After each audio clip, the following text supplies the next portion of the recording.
Ministria e Punëve të Brendshme ka bastisur shtëpinë e 59 vjeçarit me iniciale GP në një fshat të komunës së Çashkës, në të cilën janë gjetur e sekuestruar afro 120.000 denar dhe një telefon celular. Nga Ministria e Punëve të Brendshme thonë se bastisja është bërë në koordinim me Prokurorinë e Velezit për shkak të dyshimeve të bazuara për kryerje të veprës penale rishfet në zgjedhje, sipas nenit 160 të kodit penal.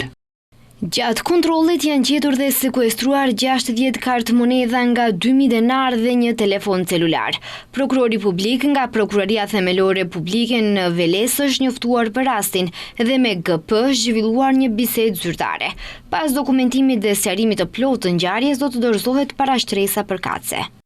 Aksioni është kryer nga zyrtar policor nga një siti për kriminalistik pranë sektorit të punëve të brendshme Velezë dhe ky është rasti i parë që një person kapet duke bërë keqpërdorime për zgjedhjet lokale që pritet të zhvillohen nesër.